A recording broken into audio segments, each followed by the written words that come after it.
be like, really trust that that would like work, then you are now my panelists. Any one of you could be a fabulous panelist, I'm afraid. Jeff asked me to say a couple words about why we're holding this night. And so, as you know, as Fairweather parents and faculty, and what do you call it if you used word here, alum faculty? Sure. Yeah, I guess that's alum. Survivors. Fairweather. No, like nostalgic. So Fairweather spends a lot of time talking about being an opening and welcoming community. And in recent times, gender identity has now become a prominent discussion, and something, quite frankly, Fairweather wasn't talking a lot about. We were talking about all the other letters, but not so much the T. And so for us as a staff, it was a big learning opportunity and something that we had a good framework on, and then we were extending our framework. And I'm hopeful that in our many conversations that we've had with families so far, that we look to extend that. And I think for us, because we are a fairly competent community and talking about a lot of different things, one of the things that we say is we're going to make mistakes, and that you got to be able to ask questions, and those questions, that intent versus impact, you want to learn from that and hopefully be in a space where we're able to do that. And I'm always proud that our community is able to take those risks and be able to have that dialogue and then move forward. So I think a lot when when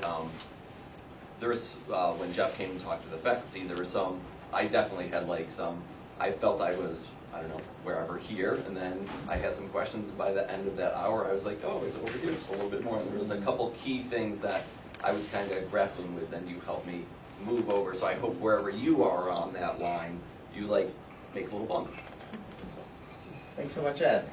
Well, I just want to thank you so much for inviting me to be back here and part of this community. It's a real privilege to be a part of this conversation with all of you. I live not too far from here, near Fresh Pond, so you'll find a comfortable spot. You've decided being part of the panel is preferable. It's not that scary, really.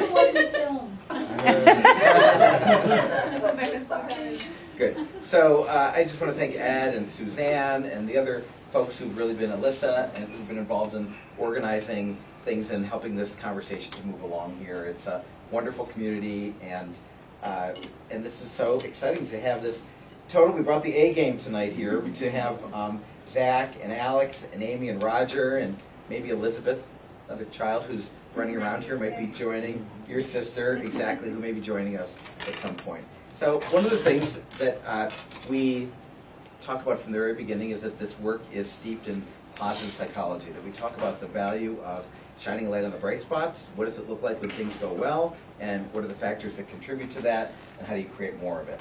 And it's also about how the value of positive emotions, that positive emotions help you to be more open and creative. And so in that spirit, we will start off with just getting everybody to talk to each other. So with the person next to you, we want you to talk about 3 good things that have happened in the last 24 hours. All right? And if you need to go back 48 hours, I see the look on some of your faces here, that you can go back 48 hours, and the only other rule is nothing's too small. So we'll put you in pairs here. You two, you two, you two, you two, you two. Connie, are you going to be a part of this? Yeah, I can, I think. Okay, you two, you two, you two, you two, you two. Introduce yourself if you don't know each other. What happened to your guy? You better crash that group for now. It's terrible because I have children who are trying to rush.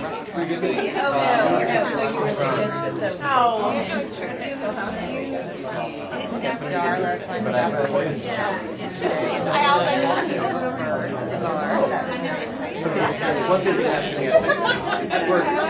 I was joking.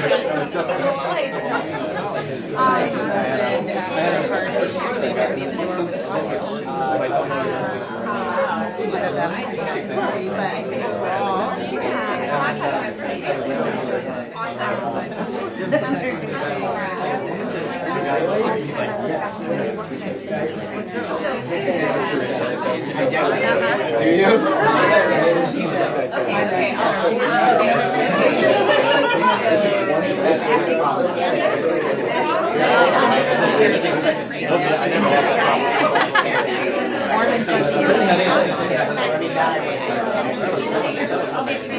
I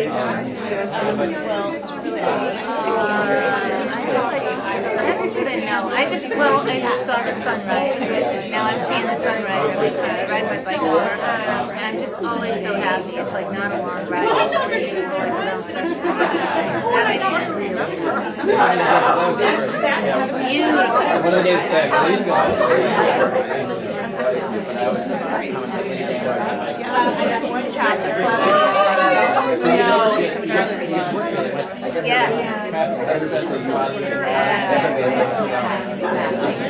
I do love my job. I love so many aspects of it. Pretty much everything related to the kids I like about work. So it's a nice Or outside, they might be outside. Or my child's working. The parent sheet has with our family staff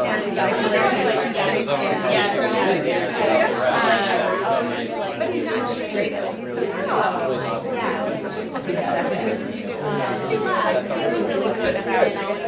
All right. We're going to bring it back here. Okay, so let's start with just a round of introductions, starting with our panel here. And we'll have people just go around and say their name, if they have a role or a connection to being here, and one of their 3 good things. And if you also have anything burning that you were hoping to get from tonight. You don't have to, but we'll start with Zach here. My name's Zach Kerr. I am a junior at Wheelock College of Boston. I'm also a consultant with the Mass State Schools program. At Wheelock, I'm studying social work. One of my 3 good things is that I got to see my mom last night. It was done last night. It was just me and her, so that was pretty nice. And maybe just share just a little bit about who you are in connection to this topic so people know what kind of brought you here in your role here. Yeah, so in this topic, I started working in the State Schools program when I was 17. Talking about my experience being, for me, I am transgender, so I was talking about my experience speaking about my experience as a young transgender person, what really went well for me, the types of supports that I received, and how to recreate that in other school systems, and just really kind of how to make support tangible. And so I began at work doing speaking when I was 17 and have moved up and become a trainer, doing that training and technical assistance part, and then officially got the role of consultant. So that's kind of what brought me in. And let me just say also about Zach, we actually have a famous panel here that have all been featured in different ways. Zach has many honors, and he's not only been a leader in his school, but has been a leader nationally. He met with Secretary Arne Duncan, the Secretary of Education, about how to get support at the federal level for programs that we have in Massachusetts here around creating safe and supportive environments for LGBTQ students. He also was honored when he was in high school by Nickelodeon and received one of their Halo Awards, which honors only 4 young people a year for their public service. He's also on Lady Gaga's Born This Way advisory committee for her anti-bullying foundation. So Zach's done a lot of great stuff. We were out in LA when he got that award, hanging out with these people like Darren Criss and Josh Hutchison and people I don't really know or didn't know, but it was a lot of fun. And as I said, we're really glad that he's working with us and has worked with schools all over Massachusetts and beyond. Then we have Alex, who also is famous, and we're going to show you his video in a little bit, but on YouTube that went viral with more than 1 million views. So, Alex, will you just introduce yourself a little bit? I am Alex. I'm a transgender boy. I'm 10 years old, and one of the 3 things that I said to my mom was I got to have my bass class today. Your bass class today? I play upright bass. Awesome. What grade are you in? I'm in 5th grade. I'm Amy. I'm Alex's mom, and that's obviously why I'm here today. We are in Lexington, and always just looking for opportunities to work with Jeff and help him out however we can and answer questions, because people have a lot of questions when they don't have a lot of experience with this. So we like to kind of get out there and kind of talk to people. The good thing that happened to me is that I made a friend in the neighborhood who likes to go walking in the morning. So we just moved here in the summer, so just kind of that was one thing I missed, was having somebody to walk with. My name is Raj. I'm Alex's dad. Yeah, Amy already said everything, actually. I don't know what else to say. One of your three What was good your things. Oh my gosh. We had a potluck at work today, and I gained too much weight. So I resisted the temptation going to the potluck. That's great. My name is Anne, and I have a son in 4th grade here at Fairweather. And oh yeah, I'm making some kind of craft materials for tomorrow night for Lay's, and I got some good feedback this morning. So, Connie. Great, thank you. I'm Suzanne, I'm the assistant head of school. I'm an L in the LGBTQ alphabet soup. And a good thing that happened to me today is I had a conversation with a person who's about half my age, an adult, not a student. And A, it made me feel a little old, but B, it was like a real mentorship kind of conversation, and I felt like it was really fruitful, hopefully for both parties. Hello, I'm RM. I have 4 kids. One of which is kind of saying that she's a tomboy, and I'm trying to just kind of understand everything that's out there. It's a new world for me. How old is she? She is 5th grade. She's in 5th grade. She's in 5th grade. And my good thing that happened today is I got to have dinner with my wife, which is not usual. Who's this person? So I would say, I'm Daisy. I would say we have our youngest, who's the 5th grader, describes herself as I'm Lucy. I define my own gender. She says she presents herself completely as a boy, although when asked says I'm a girl. So we are not sure where in the alphabet soup. She also identifies as pansexual, or quite possibly a lesbian, or maybe bisexual. So she, we have this kind of open conversation. We're really curious about how to be the right support for her, as she's obviously sort of figuring everything out. What's your role? My role here? No, In life? In life. I'm an alumni of this place. I work as a psychologist and counselor in an independent school here in Cambridge, and used to have the privilege of working here at Fairweather as a counselor. And one of my best 3 things, this one's smile. I get to work with Marissa, and her smile every day is a great thing. She's an absolutely stunning lady. It wasn't having dinner with you. That was already taken.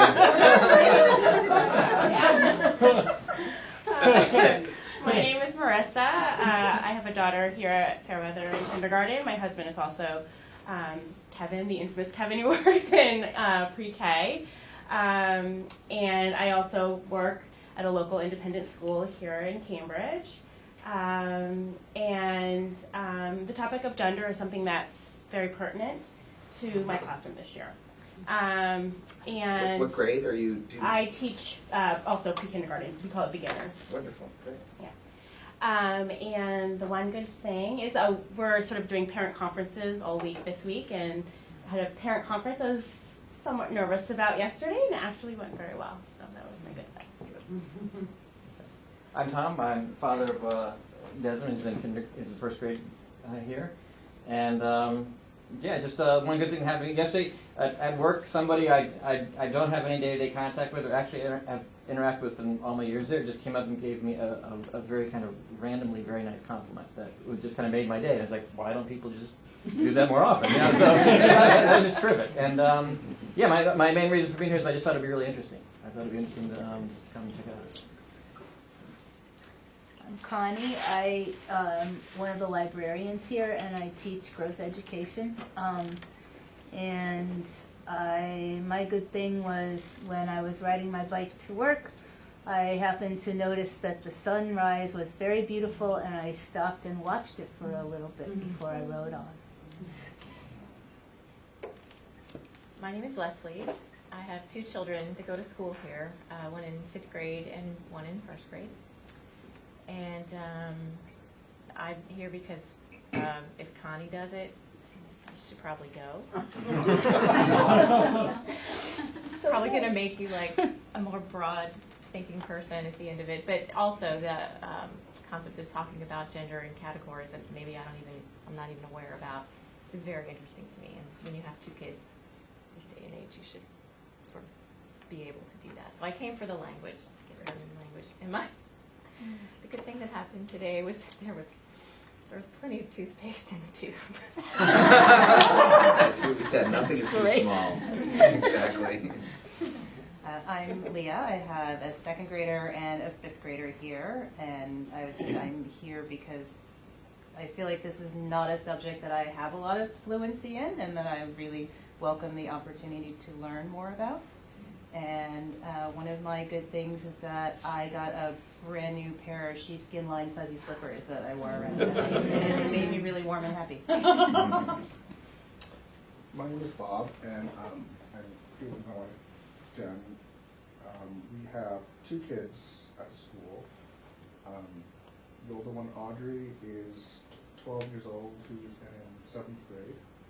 And she thinks of herself as transgender. And we also have a younger daughter, Stella, who's in 3rd grade. And one really great thing that happened today was I got to see Stella recite a few of the poems that she wrote in Poetry Club. Thanks, Bob. Yeah, I'm Jen, and I have Audrey and Stella, my kids. And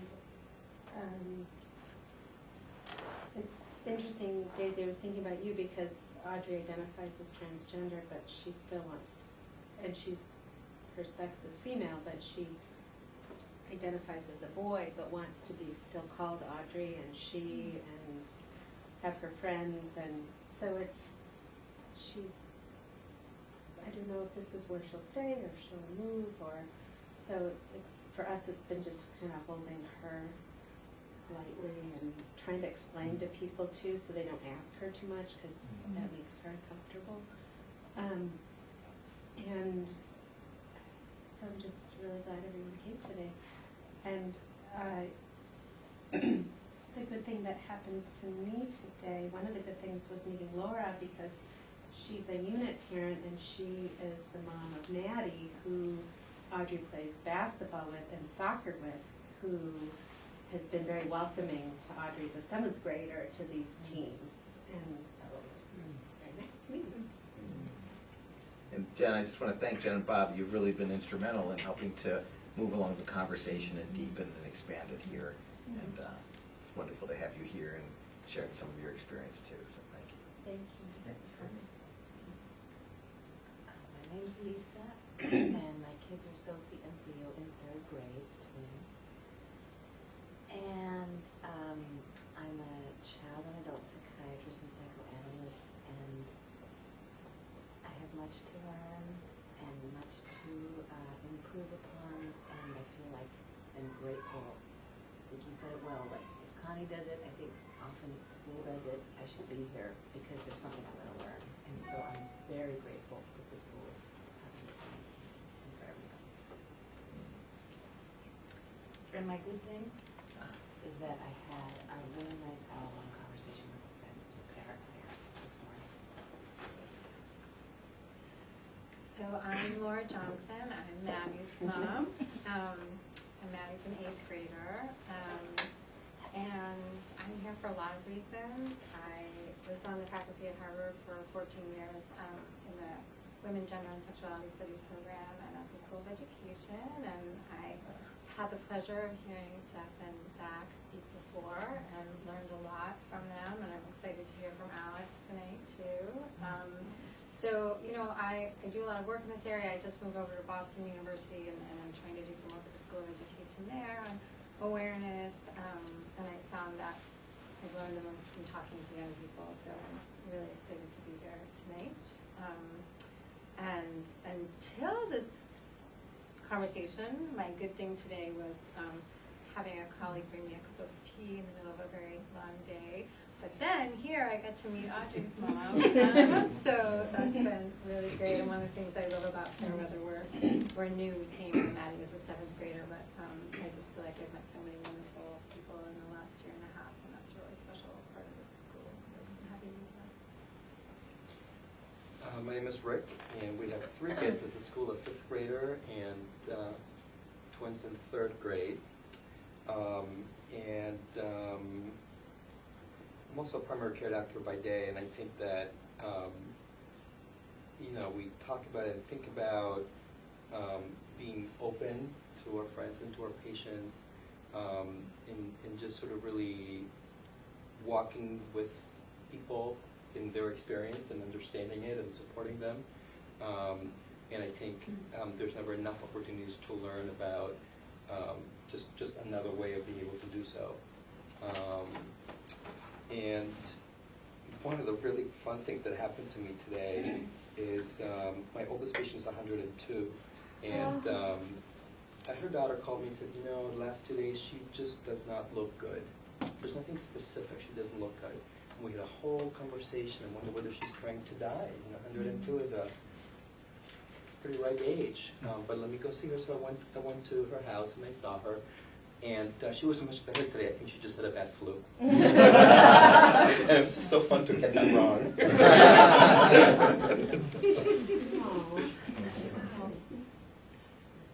My name's Tracy.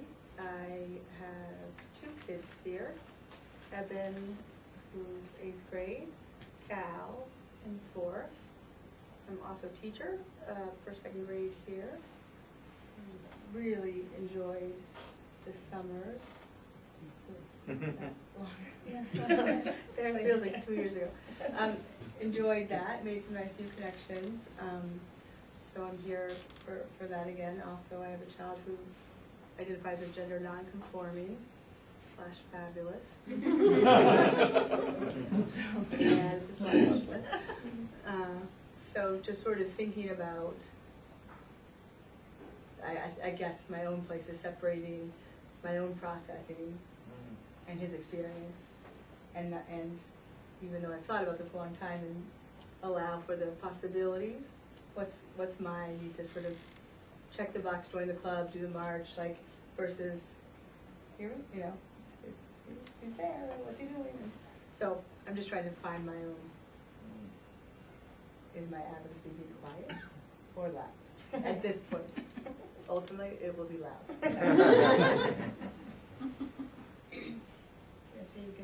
Good thing was I had a kid who asked me to step into the hall, and was most lovely, and said, like, I don't know if it's appropriate, but I was wondering if we could have a red, white, and blue day for France. And I was so impressed that this 2nd grade little kid like brought me in the hall, and so we sat down someplace cozy and sort of, what are you thinking about? What do you know? And it just felt like a really nice resolution and moment and language around extremism and how most people help and most people see the same, not the differences. But made me glad to be at the school. My name is Lauren. I am a teacher in the 1-2 here.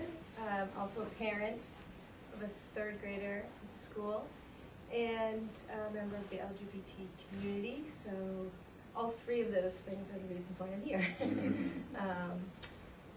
I find this topic, you know, that it impacts all areas of my life all the time. So, and my good thing was that I've been having some really great conversations with my colleagues lately about pedagogy and, you know, the pace of childhood, and it's been very fulfilling to have those moments in the hallway and keep following up with them. So it's been great.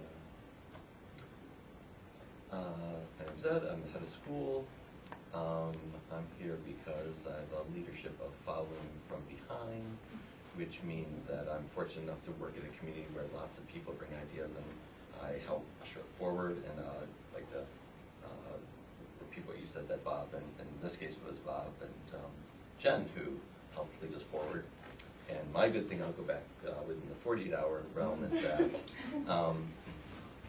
I had a meeting with Jen because there was a growth ed discussion that happened that was, I'll use the word, a little bit bumpy. And so Jen said, oh, that didn't go so well for our family. So we met, and I said, we've learned, let's meet in person. So then we met in person with Alyssa, and then we had a really good conversation. And afterwards we're like, wow, we made that much more progress, more understanding. And we also said, okay, let's meet after movie night next week, because we've learned, like, meet before and meet after. So that's our learning. And that movie is tomorrow night? Is that right? In the middle. In the middle. Right, is that right, John? Yeah, we're not seeing the whole thing, we're seeing the That's what I'm saying. 24 minutes. The middle. You see the middle of that? Yeah, the middle of it, no. Good. No, Ed, and I really appreciate that. We talk a lot about positive psychology in Forming, and it's been a course that I've been involved in teaching at Harvard, and specifically one on psychological resilience.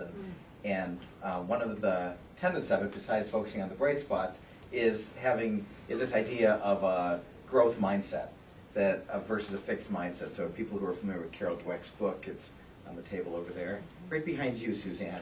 I think it's right there. Mindset that it's that people with a growth mindset, among other things, are more resilient, right? And one of the aspects of it is seeing challenging situations as opportunities to grow and learn and improve. And those situations could be mistakes, they could be failures, they could just be difficult situations, but it's a way of looking at something. And so I really appreciate your growth mindset, and I actually really see this as a learning experience, and I think that you also brought this up and used the language of learning, that you're here to learn. And I think that that's what's been so exciting about doing this work, is really it's where we were with sexual orientation maybe 10 or 15 years ago in the media and in people's consciousness and awareness, where we tend to be around gender identity right now. And I know many people sort of came out in coming along, and I really appreciate this community. And Eric Rofus was a good friend of mine who was a teacher here way back when he marched in Gay Pride and made a statement by putting a bag over his head and talking about how difficult it was for people to be out. And I just think about the generational differences, and he passed away much too young, and I feel like that's another special aspect for me about being at the Fairweather School here. He was such a leader in education, among other areas of LGBTQ rights, and was a mentor and a friend of mine. But when I think about that around where we've come, and if I ask, like, how many of you have an immediate family member, close friend, or are yourself lesbian, gay, or bisexual, how many people would raise their hand? Right, almost everybody in the room. And then I say, without violating anyone's confidentiality, would you mind sharing what your connection is with that? What would you say? You already came out as self. Uncle. Brother. Uncle. Brother. I always wondered when my sister would call my brother. He's a professional homosexual. He gets paid to do this work. I know when my mother, I came out to my mom decades ago, she was like, Jeff, you don't understand. There aren't any gay people in Cleveland. Now my 92-year-old mother thinks everyone's gay. Not everyone's gay. Okay, so good one. But then if I ask the same question, how many of you have an immediate family member, close friend, or yourself transgender? How many people would raise their hand? Right, okay. Panel's quite heavily stacked. So then I say, okay, without violating anyone's confidentiality, would you share as your connection? People have already shared, sort of. Friends, maybe child. Maybe child, yeah. Sister-in-law. So the research shows that 90% of people in the general population will say they have somebody close in their life who's lesbian, gay, or bisexual, and about 8% will say they know someone transgender, right? So that's why in helping to increase people's comfort and confidence level regarding this topic, which we often talk about as a goal here, it's so important to have people sharing their stories, right? Families and transgender people themselves, and especially young people. So I'm so grateful to have this, because when we think about our own learning curves around sexual orientation, it was probably because people came out to us and got to know people, that people's attitudes and knowledge changed. And the other tenet of sort of a growth mindset is that is valuing effort, right? More than inherent qualities. It believes that sort of every characteristic can be learned, and it's not like you're inherently either, one way or another. And that's it's a very freeing and liberating concept that values effort, right? And as my yoga teacher would say, practice makes practice.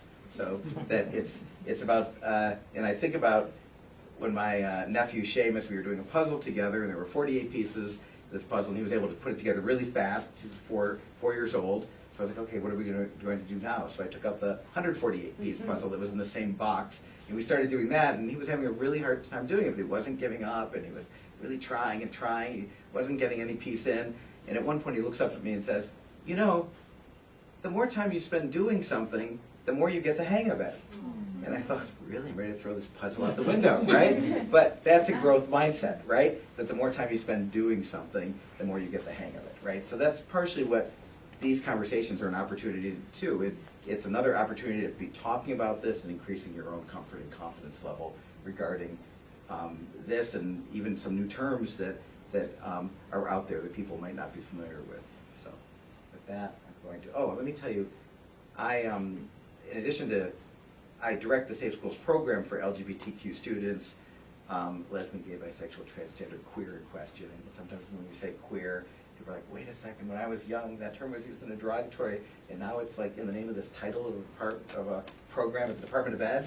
It's a term that people, especially young people, have reclaimed as a term, a positive term, and a term of empowerment. So that's why we have it in our title and we use it.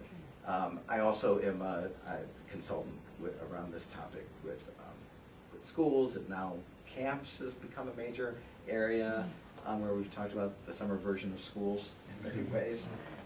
So it's wonderful to be here. So one of my three good things was yesterday I did a workshop at a school where for faculty and students at a small school with at-risk students who really couldn't make it in a traditional public school setting, and it was just so gratifying. And there was we had people expressing gratitude at the end, and there was this one student that it was just so moving. It wasn't even about gender and sexual orientation, but he said he just wanted to thank his mom, who had many opportunities to give him up and just didn't give him up.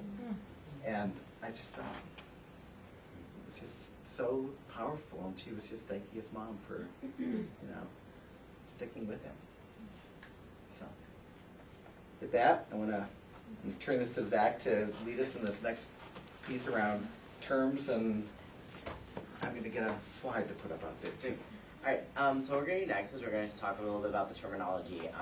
When we're talking about any community, especially the LGBTQ community, language can be important. And so we're going to talk about some of the key terms and the definitions of some of just the basic language to know when we're just beginning to understand LGBTQ identities, especially trans identities, and to begin to have conversations about this community. So what I'm going to ask you to do is just turn the person next to you, just find whoever near you, you're the partner you work when you're sharing your three good things is fine also, and just talk about what you believe the definition of the term transgender to be. So if someone were to ask you what does it mean to be transgender, what would you say? And also just making sure everyone knows that this is our learning space and our learning environment, so we are in a school. And this is definitely a working definition. We don't expect you to be experts. We don't expect it to be completely right. We just want to start getting, kind of seeing where you're at with this understanding, but also kind of just getting the use of talking about this a little bit. So you can turn to someone and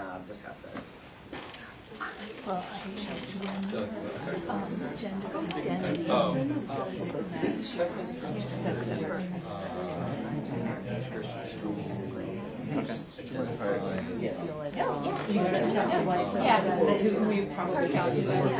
Which is how I understand it. I guess I kind of think of it as the idea of which maybe gender is different, but the fact that we're genetically fluid. Whereas I think, We're done. I think we have moments where we may identify one gender or another. So I think that maybe it's not, I think there's changes. Which I think that I'm kind of interested in nothing crazy. And where is it if anybody else? One thing, there's a lot of things. I think there's also, I find it interesting to see how identities can be another funny thing that woman at work, talking about it, she's like, the other person, the woman I talked to about it, she's like, I'm comfortable with I don't identify as gender, but I'm really thrilled that so I think it's, obviously, yeah, I think it's really cool. I like ideas.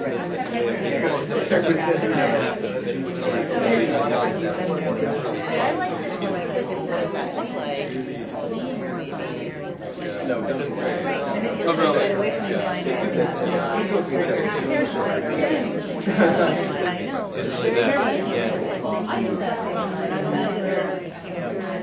It's funny because I don't really know. I don't know like that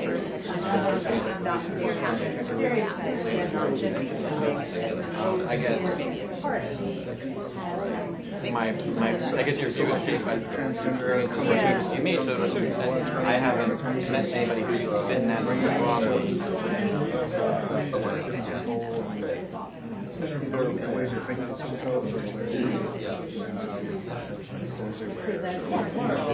But I'm just reading something. He's 24 or 5 years he came out, but he doesn't like it. Really interesting was he was I remember when I was All right, we're gonna pull everybody back. So, sorry if I'm cutting anybody off, but then get everyone back together. So, so what do you all talk about? Who wants to? Which parent wants to go first and talk about how they define the word transgender? And, let it get awkward. I'll go. Preparing well to be a teacher. A new term for me this year was cisgender. I haven't heard that before.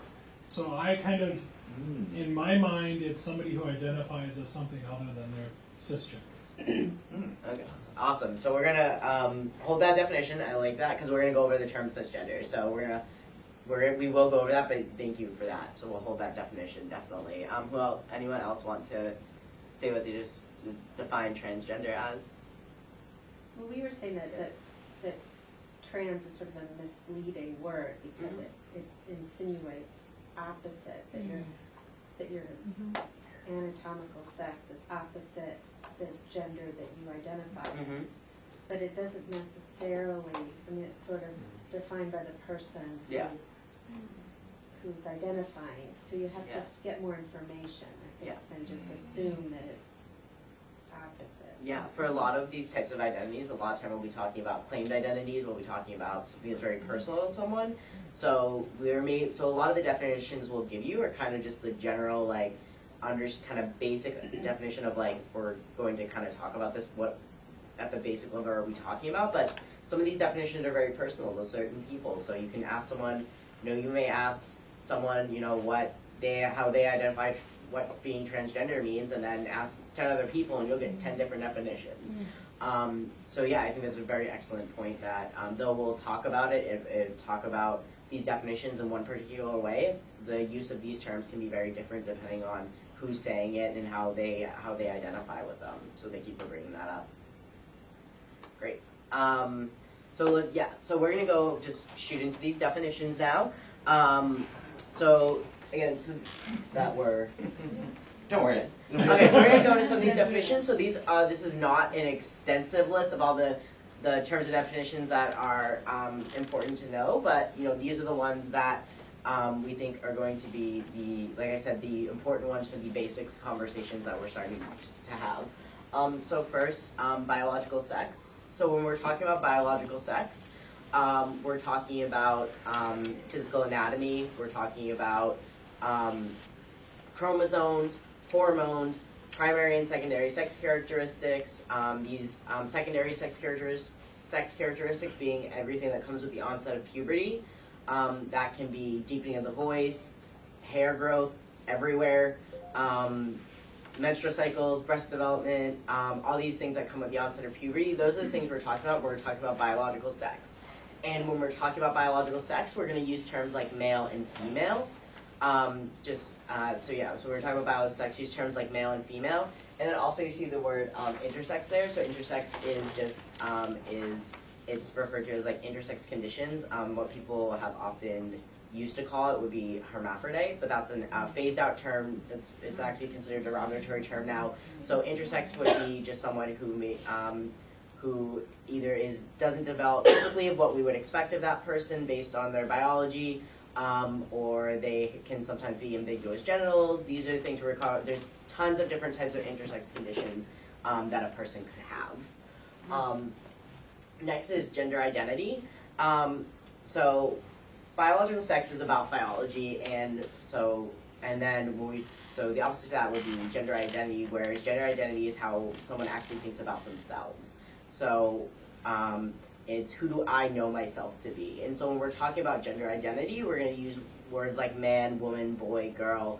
And then you'll see there's also that middle space there as well. So someone's gender identity is how they think about themselves as being a boy, girl, man, woman, both or neither. And that's where we're talking about kind of that middle space. Those people who maybe identify as maybe both male and female, neither male or female. There's different words that someone can use to describe that. One of the words we have up there is genderqueer. So we talked about the word queer as being a reclaimed term, and some students and some people claim that in terms of identity. So someone who is genderqueer maybe identifies as both male and female, as neither male or female. So it just kind of depends. This would be a term definitely that if someone ever said, I identify as genderqueer, a good follow-up question could always be, what does that mean to you? Since I don't hold a genderqueer identity, this is just, my definition is just the understanding I have from my work with genderqueer students. So it's always important that whenever someone identifies in a way that maybe it's very new to you, to always be able to ask them, what does that mean to you? Another word we hear a lot of students using who are kind of in that middle space is gender fluid as well. That fluidity being the important part of the identity, and about that movement, being able to shift between male, female, not really having to stick to either being one or the other. Let me just say one word about that, gender fluid. I'm just working with the school right now where I think this student is in 3rd grade and identifies as gender fluid. Identifies sometimes as like I'm basically said, I'm half girl, I'm half boy. And the school really wanted to, just sort of like you did, help to, since this was going to be a term that was going to be used in the classroom and around the school, wanted to make sure that parents were familiar with this and they were familiar with how this was going to be talked about with students and giving some support for parents about this conversation. So a letter got sent out from the school, similar to this, where then a letter was sent from the parents as well, describing their child as being gender fluid and recognizing this was a new term, that some people might be familiar with transgender, but that this was a new term and they wanted to describe what their situation was with their family and the support that they were hoping for and where they were in the process. So I just wanted to say that this is something that is certainly out there and another learning experience for many people. Thank you. And so the next term being gender expression. So gender expression is how we show our gender to others, is we use our whole body to be able to do that. So this can be, there are different things in our society that we use and are gendered in a way that we use to denote gender expression. What are some of the things that you think are connected to gender expression, but also some of the things that are gendered in our society? Clothing, yes. Clothing is a big one. Hair length, yep. Or style, I guess. Hair length and style, yep. Makeup or lack of makeup. Yep, so things like that, or yep. products. Mm-hmm. Somebody yesterday said deodorant scents. Right. One of the students brought that up. Yeah. Positioning. Hobbies. Hobbies, yep. Activities, sports. Yep. Different sports and activities, yep. And even within that, even within sports, there's like what sports are the more masculine sports and what are the more like feminine considered sports. So yeah, even within that, there's this whole expression piece to it. Colors, which is ridiculous. Reading materials, movies, Yep. music. Toy, and unfortunately toys. Yep. Personality traits. Mannerisms. Yep. What? Somebody say Oh, mannerisms. Yeah. Yeah, so these are all the things we were talking about. We were talking about gender expression. You'd see that there's a lot of things that are, some of these things being more noticeable and bigger, like the style of somebody's hair, their clothing, the way they move, the way they talk, and some of them which are smaller, which are, you know, maybe the things that people are interested in, their hobbies. These are all the things we're talking about. We're talking about gender expression. We've actually come a long way in our society where we've realized that, you know, your gender expression, that your biological sex, so the way that your biological sex, or what's also referred to as sex assigned at birth, really has nothing to do with your gender expression. You know, there are women who wear pants, men who have long hair. These things in our society that, in our construction of what gender is, tell us that, like, oh, male-identified people should do this, or people who identify as women should do this. We know that in our society that just because you were assigned female at birth doesn't mean you can't like trucks. Just because you were assigned male at birth doesn't mean you can't like dance. These are all the things that we've realized in our society that's new, that we're really coming to understand about people. And the new part of this is that we're now realizing that your biological sex doesn't determine your gender identity. So just because someone is assigned male at birth, that doesn't mean that they're going to think of themselves as a boy. Or just because someone's assigned female at birth doesn't mean they're going to think of themselves as a girl. And this is really what's really new in our society. We're really beginning to now come and understand that part of people's identities. And then just this last part is sexual orientation. So sexual orientation is, you know, who we're attracted to. Sexual orientation, there's different parts of that. This is the behaviors that people are engaging in. This is also talking about the labels that we're saying, you know, that feel appropriate for us, that we like to use for ourselves. So you see we have, you know, attracted to girls, women, attracted to boys, men, which for some people can be straight depending on who they are. And then we also have some terms in the middle, straight or gay or lesbian. Those aren't on there. I'm pretty sure you all got those ones. And then in the middle we have some of those, what can be referred to as middle sexualities. These are ones that can be newer to people. So bisexuality, people usually have an understanding of that. Just because someone's bisexual doesn't mean they 50% like girls, 50% like boys. Someone could have dated only boys throughout their whole life and still identify as bisexual. So some of the new words that could be is pansexual, so we heard a little bit about that. So pansexual is, people have explained it as hearts not parts, and the way people describe that is, you know, you like someone based on who they are, their personality, you like to get to know them as a person, and whether they're not transgender, if they're transgender, gender fluid, gender queer, that doesn't matter to you, you like them, you'll like them if you like them. And then asexual. So asexuality itself is its own spectrum, but when we're talking asexual, a lot of people understand it to be like you don't have any sexual attraction to anybody, which is for some asexual people that's what it can be. But are different levels of asexual attraction. Some people may feel no sexual attraction, but romantic attraction, or they feel no sexual attraction to women, but they feel it to men, and they romantically like there's a lot. So this is what we're talking about. Asexuality itself is a spectrum. It's just this again would be a very important word that if someone were ever to describe themselves in this way, that you'd always ask, you know, what does that mean to you when someone were to use this term for themselves. And to go back, a word that we were talking about earlier, the word cisgender, which was brought up, and so when we talk about so. I don't think I give the definition of transgender yet.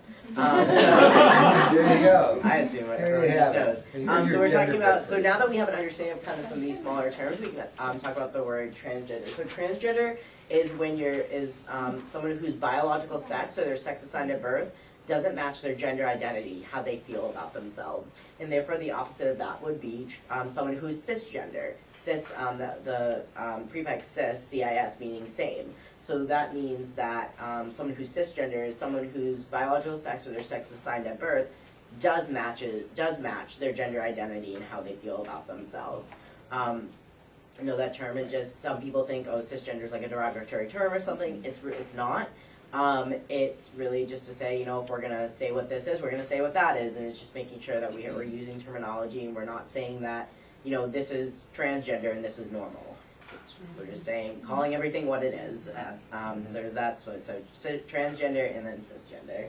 And maybe you want to say something about your gender bread diagram here? Yeah, sure. So this is a genderbread person. It's cute, right? It's from a website called, it's pronounced metrosexual.com. And really what this does, and I really like about it, is that it takes these 4 aspects of identity, because after we've kind of gone through them individually, broken them down a little bit, it brings them back together, because these are 4 parts of all people's identities that create one whole person. You'll see that even when talking about these identities, we haven't really been exclusively talking about transgender people. Everybody has these parts of themselves. Everybody has a gender identity, a sexual orientation, a biological sex, a gender expression. These are all parts of everybody's identity, and everyone has these. So I think what this really does is it brings those back together. And also, I think what I like to say when I look at this is that these are all parts of somebody's identity that you would never know about them unless they told you. You would never know how someone feels about themselves and how someone thinks about themselves in terms of their gender identity unless they told you what that was. I mean, for some people, you might be able to give it a good guess, but you're never really going to know until someone tells you. Same with someone's sexual orientation. You know, you'll never know who someone's attracted to unless they actually tell you how that is that they identify. And also, you know, biological sex. Like, you don't know what's under people's clothes, and if you do, that's a whole other training that I'm not qualified to give. So these are things that, you know, we know that that are important to every person. And so, so this is actually what one of my friends who consults with us also calls like the junior varsity version. Like, this is like the basic level. Really beginning to understand this, and then there is this version called the gender unicorn, and it's great because it's a unicorn. And this is kind of like the varsity level. It's maybe the collegiate level actually. We knew that Fairweather deserved the varsity level. Yeah, this may be the collegiate. The 201. But it's like a unicorn now. And so this is just another way to look at it. So before we saw the genderbread continuum, it was kind of like these lines, and they weren't really. People felt like they weren't really representing everybody. So really what this does is it kind of breaks down some of these things a little bit more. We'll see even that for someone's sexual orientation, it breaks it down to the different types of attraction. So there's sexual attraction, and then there's romantic and emotional attraction, and it just understands that these are all, that everyone can have parts of these in terms of their identity. You know, everyone has and then also understanding that it's great to know that for masculinity and femininity, you don't have to be one or the other, and no one really ever is the extreme. And then it also shows it's important to show that these are qualities that all people have. You know, even a masculine person can have some feminine qualities, and that's not necessarily a bad thing. It's just showing that these happen at different levels in different people. So you can have this and frame it and keep it forever and love it. And it's cute. So. And we also have some definitions that we'll pass along here. Yeah. So maybe you want to just mention something about transitioning, since that's another term that we have here. So and then also, so a lot of times when we talk about trans identities, we end up talking about transitioning. So when we're talking about transitioning, really what I like to say that transitioning is doing whatever someone needs to do to make themselves feel comfortable in their body.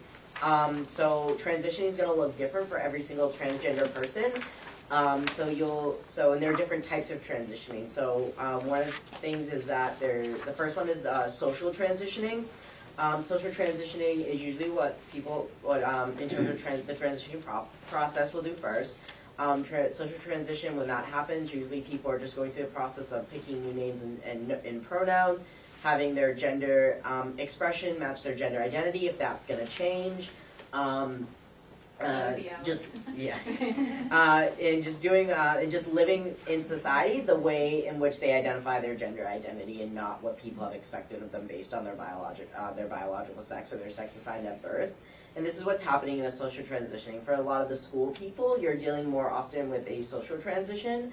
And then for the family, and if families have like trans kids that maybe one day will go further, you may deal with a medical transition if that's something that ends up happening. But it's really important to note that not every transgender person will pursue medical transition. Often people say when they see trans people, like, oh, have you had the surgery yet? I don't know what that surgery is. If anyone knows, you please tell me, because I have no idea. But people think that, you know, the end game for trans and gender nonconforming people is surgery, and that's really not it. So medical transition can happen, differently. People are going to do what's going to make them feel good. So some people will go use hormone replacement therapy, and go on cross-sex hormones. Some people, there are plenty of, there's also not the surgery, because there are tons of different types of surgeries that people can get that are gender affirming surgeries. And I won't really go into all those, but again, you know, that's something that, and also because that a medical transition is going to be between a person and maybe in their parents, their doctor, possibly a partner, whoever they feel comfortable telling, so that not always something that you're going to be concerning yourself with. I mean, the one doctor in the room might, but it's not always something you're going to be concerned with. Yes? Just to say what I think maybe to me is implied, you said so nicely that transitioning is doing whatever the person needs to do to feel comfortable in their body, and you describe social transitioning. I imagine social transitioning is something that can happen over a lifetime, many different times, different things at different times. So just to state the obvious, that it's not a stage. It's like a process that at this point in my life, this is what feels good to me, and at this point in my life, this is what feels good. Yeah, so there's really no like guided process. I mean, there's really no guided process. It's just whatever feels good to that person at that time. And sometimes it also, transitioning can look differently just because of safety. Some people may not be able to transition because they're not in a place where they're safe to do that. They don't have a supportive family, they don't have a supportive school, so they will like change their gender expression, but they won't change their name and pronouns because they don't feel safe enough to be able to, or supported enough to do that. So when we're talking about transitioning, we're also talking about safety, and we're talking about financial access. We're talking, though transitioning can be very expensive, and also when in some states where people who are transgender can be fired just for being transgender. In Massachusetts you can't, but in some states that's true. Sometimes if you're going to get fired from your job because you're transitioning, that's another reason why people are not transition, is because they need work, they need money, and it's very hard. It can be very hard to find a job when you're transitioning or when you're a trans person. Sorry, on what grounds are you? I mean, I understand that if it's not written in as a protected status, but on what grounds are people fired? Because they're transgender. But is there? Because of prejudice. Well, yeah. Well, no, I understand Yeah. prejudice and all that. Performance. You can But just that's what I'm say, saying. Sorry, you know, what are people making up to say is? I mean, in like Massachusetts, if someone were to fire you because you were trans, they can't do that, so they'd have to You can make. legally say in some states, I am firing you because you are transgender. Yes. Yes. That is fascinating. I mean, in this state, you can serve just because we don't have protections and public accommodations. You can be refused service for being transgender. I could walk in somewhere. Someone could be like, if they eye me for being trans, they're like, you're transgender. I am not going to serve you, and that's legal. So. Ed, I'm going to model asking a Yeah. question that I know nothing about. So I guess I know around sexual orientation, sometimes people that identify bi, sometimes they're met with in their partner's a man, sometimes a woman. You know, they can go back and forth. I understand that concept and seen that in practice.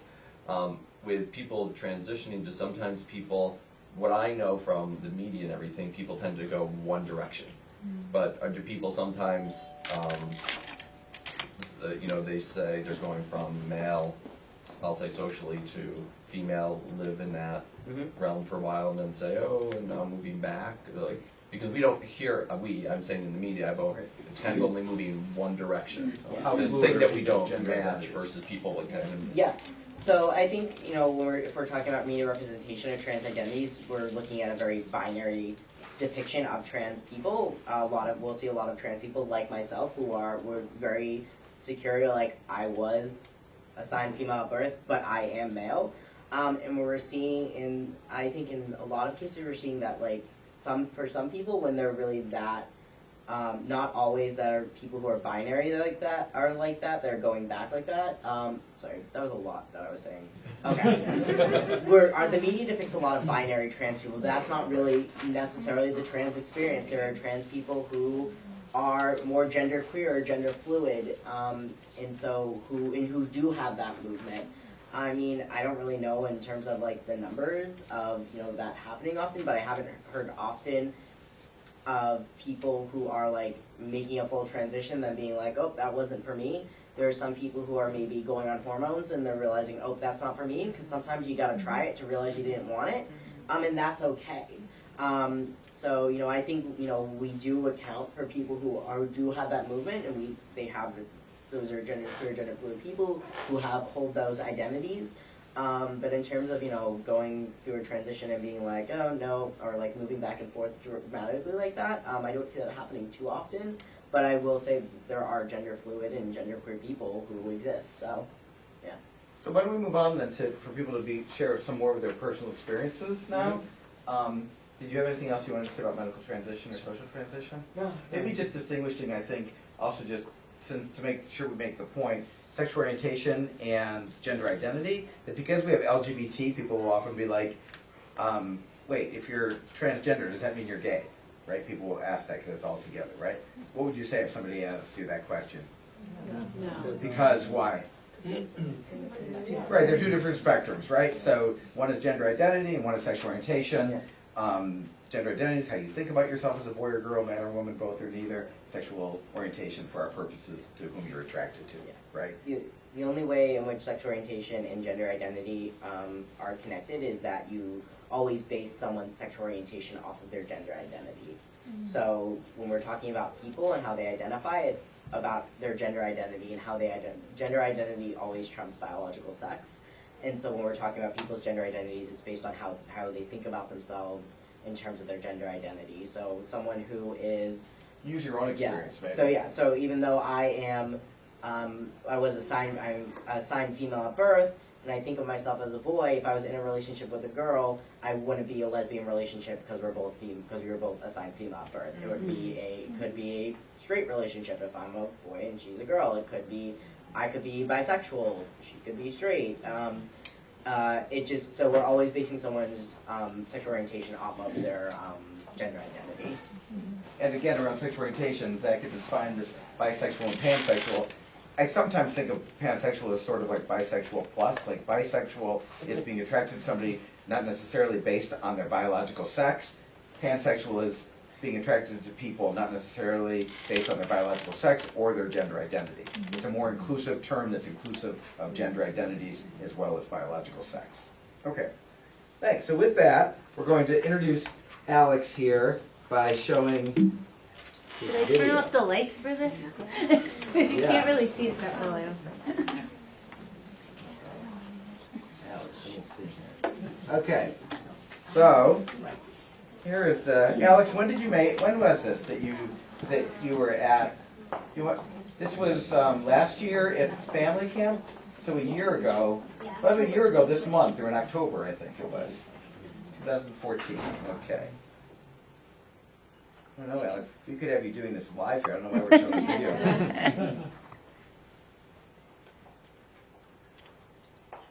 Hi, Zena and Elizabeth, and I'm going to be rapping a song that me and my mom wrote together about how I came out and told her that I was transgender. And right there. She's right here. Love you. So I need you guys' help. Can you guys help them with the beat? Take it away, Zara.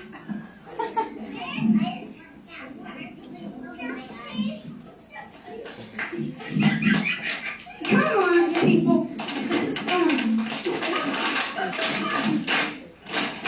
So I have a little story I'd like to share about something that might seem pretty rare. Please try to imagine if this were you, or you may have something that you can relate it to.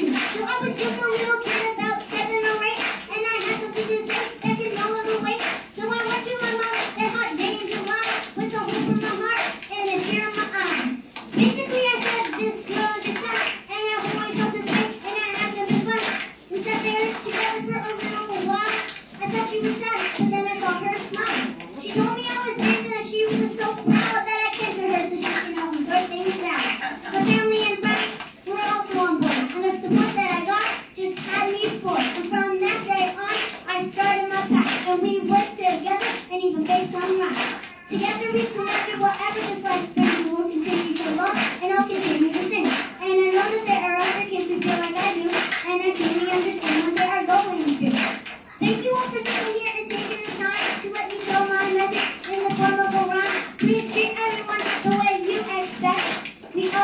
freedom, love, and respect.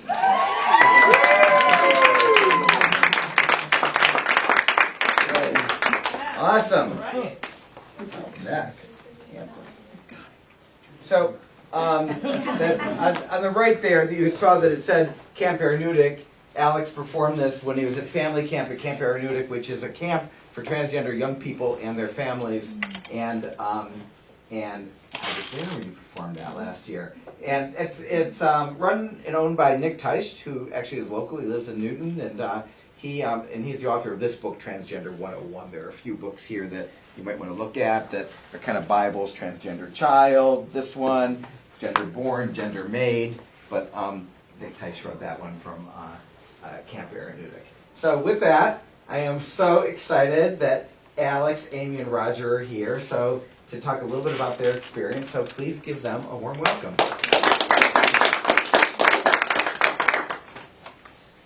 You want us to start from the beginning? So Alex, when there's just a few signs looking back, like only hindsight, that I put it together a little bit. When he was 3, once he said he wanted to be a boy, and I just thought, oh, that's one of those things kids say. I didn't really think much of it. Whenever he got to pick his own clothes, he'd pick boys' clothes. I just thought he had, his own fashion sense, and we just went with it like a tomboy. And when he was 8, he came to me and said, like right after he turned 8, he came to me and said, I have something to tell you. And for us, it wasn't a slow transition. Like some people can see it coming a mile away. For us, it was like one day I had 2 daughters, and then all of a sudden, it was it was a different story. So he said, I feel like I should be a boy. And my first reaction was I did a poor job of giving him good female role models. And I said, girls can do anything boys can do. And he said, no, Mom, I love girls. I love you. I love Elizabeth. I just don't feel like it's right. And he's tears for me to be a girl. And then I understood exactly what he was saying. And I knew that what I said in that moment was crucial. So I said to him, this is a thing. Like, there are people that feel this way, and it's okay. And I don't know a lot about it, but there are people who do, and they will help us through it. And so I said, if that's what is happening, then we will get you there. But right now, let's just do what you need to do to feel good. And he said, I want to cut my hair. So we went immediately cut his hair. And then we just asked our friends that had boy clothes, and we had a friend who just emptied her closet for him. And he was crying tears of joy as he was going through this pile of clothes. Remember? It was like 2 full trash bags. We took them all home. We didn't know what he would like or anything. And so socially, he transitioned over that summer, and we had to call the school and say, look, Alex left this way, and his name was already Alex, and only went by Alex, so that was the easy part. But he's coming back, as a new person. So we had to, we met with the principal, so we'd be on their radar, and we all fumbled through it. I mean, I was new at advocating for it. I didn't know my rights. I didn't know how to support Alex the best way, what was the most important thing to do. But we all learned together, so actually it worked out. And there were some kids that were not as nice, but the principal was very on top of it, and they all kept their word that they looked out for him, and it's been pretty good. And now that we're up here in Massachusetts, they've been just like amazing, celebratory, like taking him to all the different 5th grade classrooms to talk about transgender, which is extremely important, because if a kid does not know what transgender is until they're past puberty, like a lot of things have been missed for that person, and their experience can be much better for everyone if they do identify that earlier. I mean, we are so lucky because we've had 2.5 years, and all we've had to do is cut his hair and let him be who he is, and it's been, it's been pretty affirming that this is, you don't get, if there's no like time frame, like if it's this way for 3 months or 6 months, or there's no like time that but I mean, the more time goes on, that they don't kind of waiver. I mean, that's different from when they are gender variant, but Alex is transgender. Like he identifies as a boy. He has a lot of feminine interests and stuff like that. He likes to cheerlead and dance and paint fingernails, and you're awesome at painting fingernails, and do all kinds of and cook. Well, I mean, but I'm saying if you talk about gender what you would think is stereotypical. Some things people would say to me, well, he still likes cheerleading, so maybe he's not a boy. And I'm like, that has nothing to do with it. Like, boys can like, you know, anything. So it's a whole different spectrum. But so we've just been educating as we go along and learning ourselves a lot from people like Jeff. And so Alex, maybe you could talk a little bit about what it's been like for you at school, and what it's been like to talk to students about who you are and educating them regarding what it means to be transgender. Well, for the most part, at my new school, since we just moved to a new town or a new state, everything has been going amazing. The whole school has been supportive. At my old school, there was like half the grade who weren't very nice to me. There were a couple people who were not, like, totally not supporting me. They would tease me in front of a lot of people behind the teacher's back. But otherwise, it's been really good, and I've had a lot. Tell about the person who's there now, but because of you.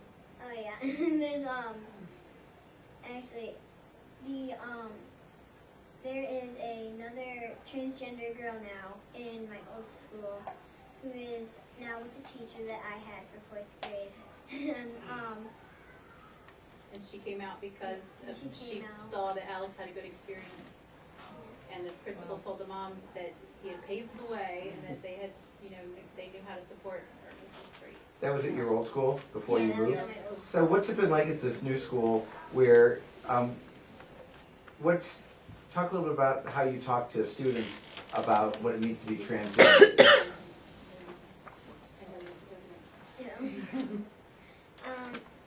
Well, I wanted them to like get to know me first before I told them that I was transgender. And I don't know. You wanted to give them a chance to get to know you before he put that out on the table. But they said, you know, you're coming to a new school, you don't have to tell them anything, you know, it's up to you. And he said, nope, I need to know if people are worth my time. Like, I don't want to, you know, make any really strong friendships and worry that it comes out, right? Yeah. So then you did. And how did you explain to them what it meant to be transgender? Well, like half the class knew. It was not like they didn't know, because like I basically told them I was born female. I was born like a female, so that's what I was assigned at birth. But that's not me. That's not who I feel like I am. That is not who I want to be. Awesome. And they were awesome. They even they had an overnight camping trip that they do with the class, and he roomed with the boys. Yep. There was no question about it. I didn't even have to say it to the teacher. And he came home and told me that they were asking him for male roommates, and I was just so impressed that I didn't even have to say anything about that. It was great. And there was one part that that I actually noticed like a week ago or something, which is there were 3 buildings. There was a boys and girls, there was an all girls, and there was an all boys. And they put me in the all boys, which was, I personally was very happy about then being in the girls and boys, because I would know if they thought that I was both or something. So that was really exciting. Yeah. And Roger, could you just talk a little bit about what your own experience has been, putting you on the spot a little bit, and how you've talked about this with other people? Okay. Well, let's get it straight here. My wife is actually really in charge of everything, you know? And I try to keep up and try to educate myself a little. And you know, it's very fluent, obviously. But you know, I've always had very positive experiences. I think what I was really impressed about is the kids nowadays. They really don't care. They just say, okay, and they move on. And I think the age when I was in school, it's a long time ago, but I don't believe trans kids would have had the same experience. I think a lot has changed over the years, and you also can see people that accept it who don't accept it. It's really more, really older people that have problems. The younger people really don't have any problems anymore. And for me, it's also it's still a journey, and I try to keep up with my wife. And have you had conversations with other people where you describe to them that Alex is transgender and what that means? I let my wife deal with this, to be honest. Frankly, you know, at work, I think you're getting into, did you tell at work? And I have to say, no, I didn't. And I'm still debating, should I or should I not? And I think I just let it happen. If it's suddenly is a topic, then I will tell them. But I try not to provoke it. And that's probably just a safety mechanism I have. I know. You don't have to. And with friends and family members, the conversations that you've had, either of you? That's absolutely We're completely, yeah. That's different. Yeah, And how have those gone? Really good, really good. I mean, we've had definitely different people who had different levels of understanding and needed different amounts of reminders and, you know, to help them understand what was happening. But my aunt she's in her 70s. She's a Catholic nun. She took it completely wonderfully. She's, you know, she was one of the ones I had to kind of like educate a little bit more, but she prays every day. She said that the world's going to become a more accepting place for everyone. She was the one we were worried about, and that it wasn't that way. So you don't know, you know. But everything, I mean, we're out to everybody. And he's out to everybody. There's no way I can't be out, you know, like, so. But there was one of the people that she lived with who is also a Catholic nun. She told them about me and how I was transgender, and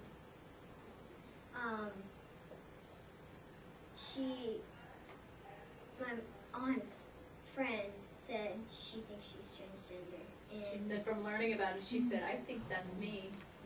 And she's in her 70s, a nun. They've been friends. She didn't know, and she didn't even know what it was until they were talking about Alex. So. Anybody have? Let's give them a round of applause. So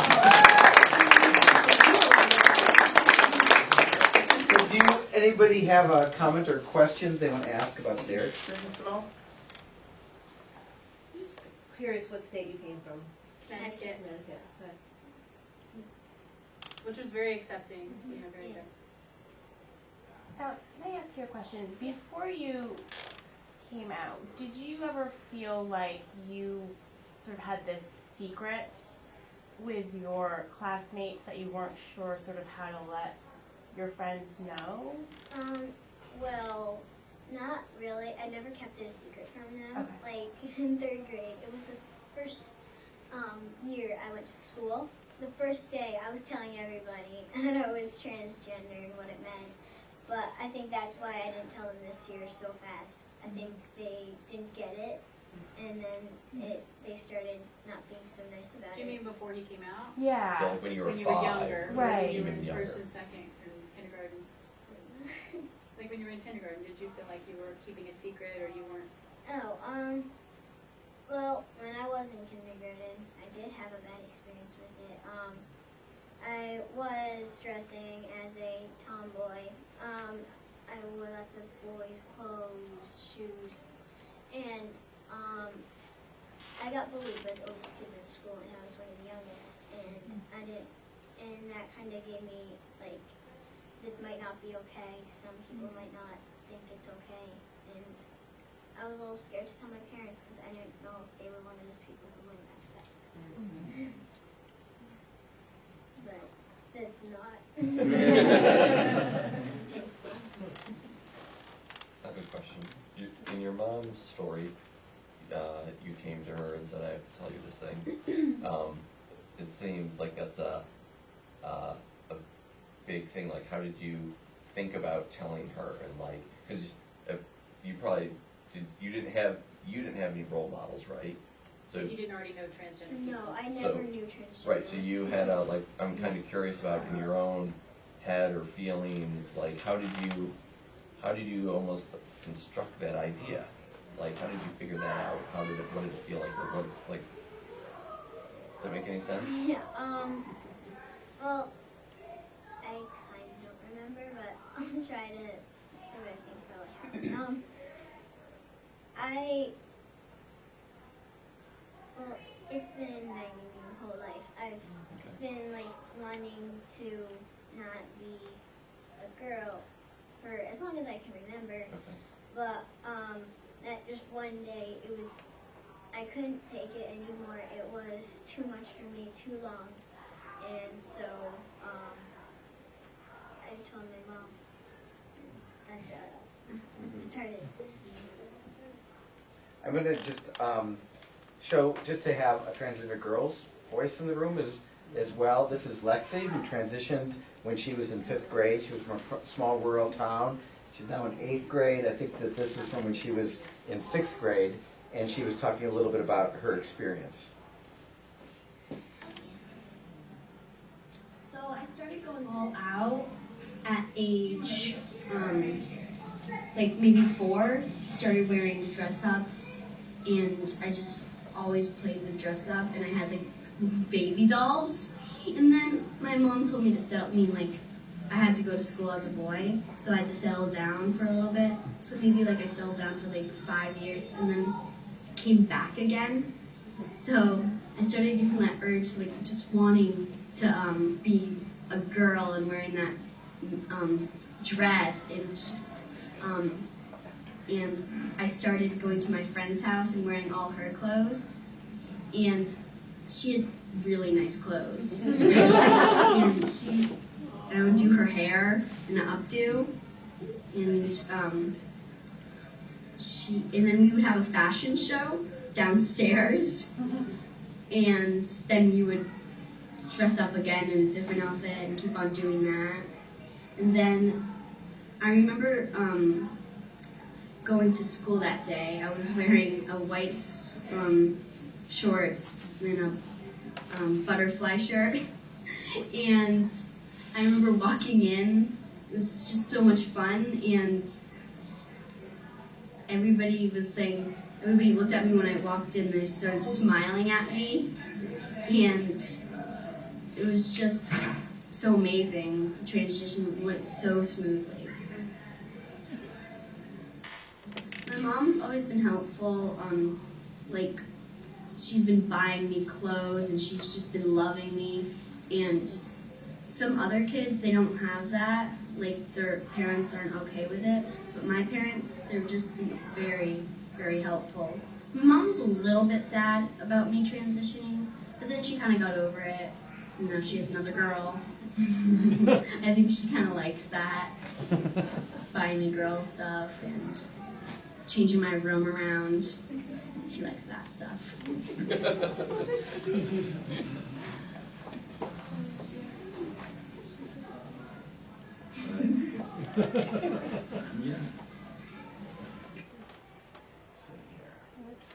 So Lexi, her principal was actually a Green Beret and fought in Vietnam, and so talk about support in unexpected places.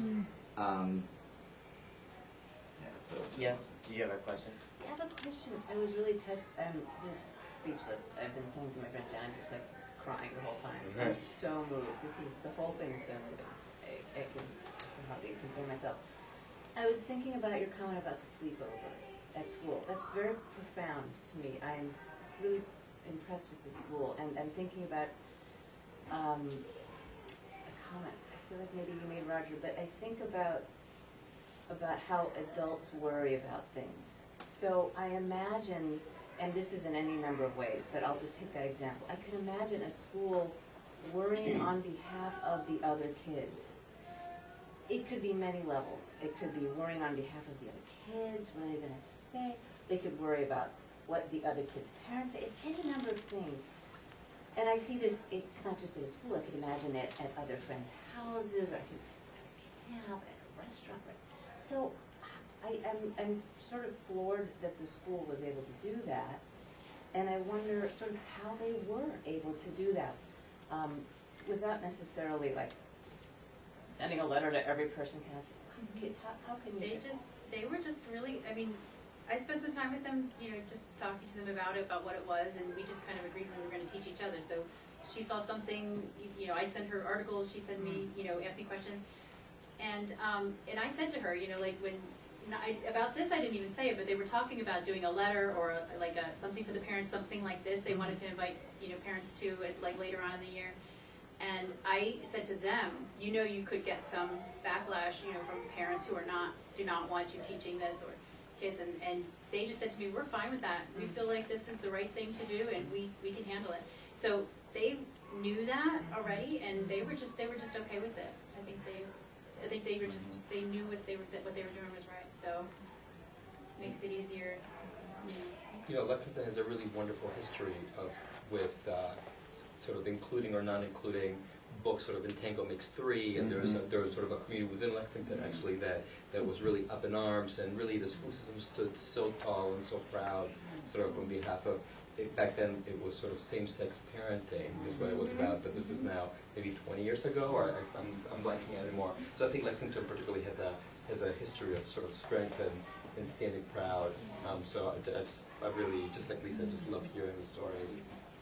You know, the other thing I was going to say, I could imagine it would have been so easy when Alex came to you to say, oh honey, you'll feel better, come let me give you a big hug. Yeah. And sort of, out of love, sort of minimize his experience, you know.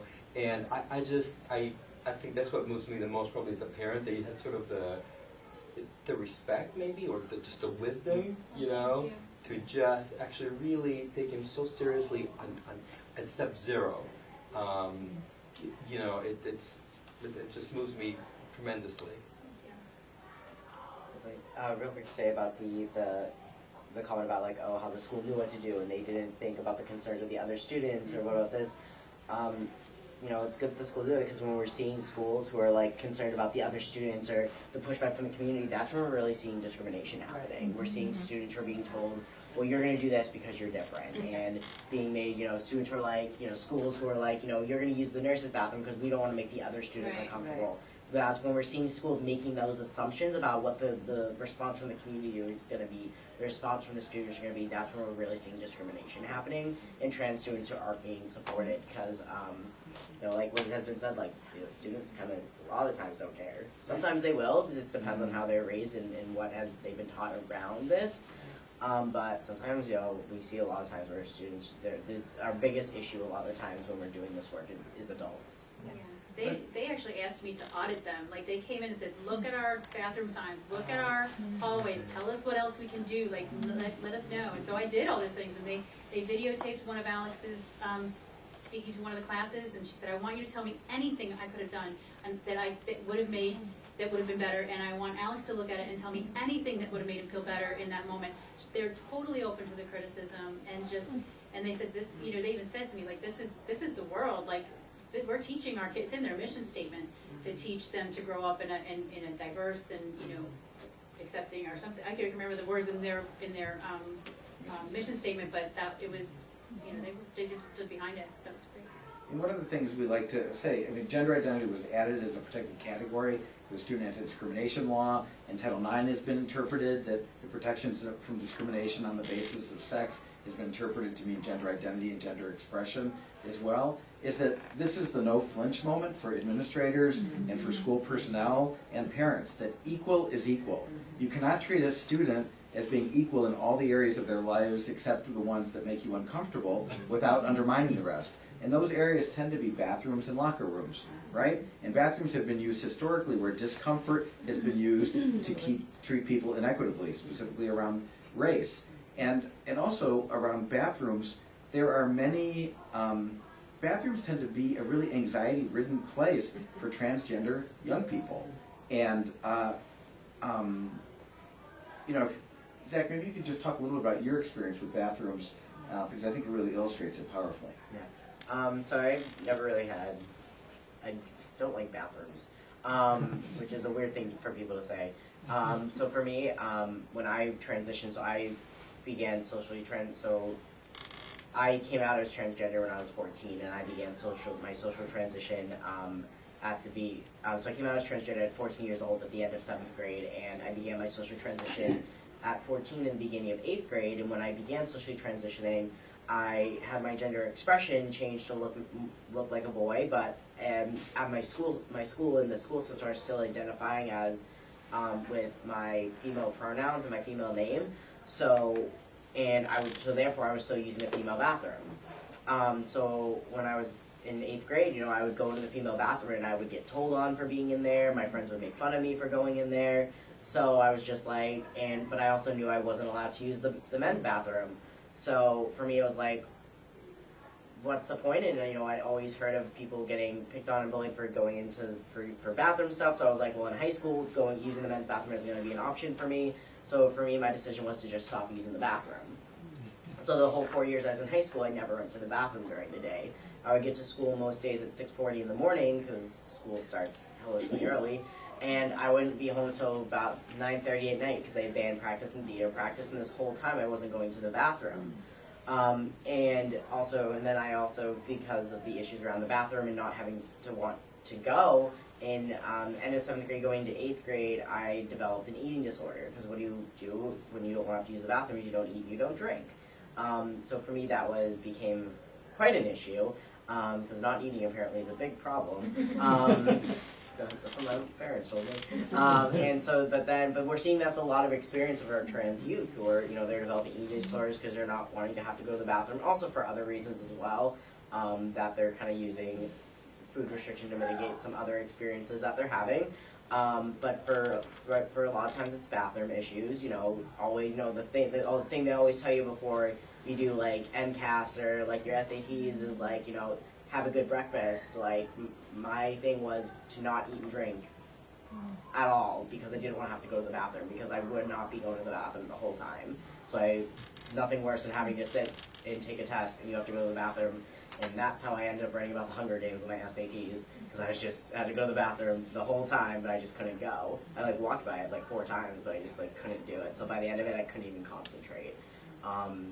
And that's a strong experience that a lot of our students are having, that bathrooms are being made, and they're not an issue, they're being made into an issue by other people, saying that this is going to be an issue. So for us, it's not. We go in, we know how to use the bathroom. They teach you that in kindergarten. You go in, you gotta do it out. Depending on transitioning your gender, you may have to learn a little bit of new bathroom etiquette, but besides that, you go in, you do what you gotta do, you get out. But everyone else has made it into such an issue that for a lot of trans students, it's just better to just avoid it. Then there's people like Lexi who uses the girls' bathroom, and she says, I love the girls' bathroom. So much happens there, right? And she speaks about developmentally and socially how it's important that you're able to do what everybody else does as well. The other answer, to the question too about some of the controversy, is that we have students younger and younger, like Alex and younger, who are socially transitioning. So if they're starting in kindergarten, because often, gender identity, if you think about your own children, when they started not only exhibiting behavior that's gendered in our culture, but they had a sense of themselves as a boy or a girl, often it's as early as age 2, sometimes 1 or 2. The research shows gender identity is established by age 4, as opposed to sexual orientation that tends to be 9 or 10 years old. So transgender, and this isn't all, but often transgender young people, as opposed to gender nonconforming, sometimes they'll say that the litmus test is if it's insistent, persistent, and consistent, their sense of their gender being different from their assigned sex at birth. So it's intense, it's over time, and it doesn't change. Now for the majority of transgender people, young people, that's not the case necessarily, because there's a lot of variety around that. But when we're talking about young people who are from a very early age saying, God made a mistake, why are you calling me a girl, or why are you calling me a boy, and experiencing significant distress, now the diagnosis in the DSM-5 is gender dysphoria as opposed to gender identity disorder that it was before, but that their sense of themselves being different from their assigned sex at birth and experiencing a lot of distress if they can't be themselves. You see a lot of anxiety and depression, and sometimes being diagnosed on the spectrum at disproportionate numbers. And then when they can transition, all of the symptoms disappear. They're no longer anxious, no longer depressed, no longer even diagnosed along the spectrum, right? So But the other thing is that some of those young people are starting kindergarten, their name and their gender markers changed. It's being treated like a medical diagnosis, that people are only being told this on a need-to-know basis, right? So they're going through all their medical records, every record has been changed, there's nothing in their file, and it might be only the principal or the head of school and the school nurse who know this information. So when people start talking about, oh, where is this transgender person going to go sleep on overnight, or where are they going to go to the bathroom, it's like, you may think you know, but it's no one's business what's underneath people's clothes. We room people by their gender identity. And some people might say, well, I know where this person is because I know how they presented themselves last year, right? It's not happening, but people are afraid maybe of getting that question. Like, you may think you know. And we are developing practices and policies here so all students feel included, and that means that we room people by their gender identity, and that's what we're respecting here. It is not a boy in the girls' room, it's a girl in the girls' room, right? So that's important to know when you're talking, because often the conversation can be around, what are we doing with this particular student? Well, it's like, you have no idea. It's like sexual orientation. When Corey Johnson came out 10 or 15 years ago as captain of his football team, people were like, hey, well, I don't know if I want to change with him in the bathroom or in the locker room, right? If somebody said that right now, what would you say? You'd say, good luck. You have no idea who might be gay in the locker room, right? If you want to make sure you're not changing publicly, you better change in a private place, right? That's the same thing around transgender young people, too. It's like, if you want to make sure you're not in a bathroom with transgender people or in a locker room or rooming, then you better make sure you're in a private space, because we can't guarantee that, and that's confidential private information that we're not going to share. And you may think you know, but you really have no idea. There may very well be transgender young people around us, and as Zach said, you only know this information if somebody shares it with you. So just help me understand a little bit about some of the reactions from schools. And I keep thinking of Mr. Rogers saying if it can be mentioned, it can be managed.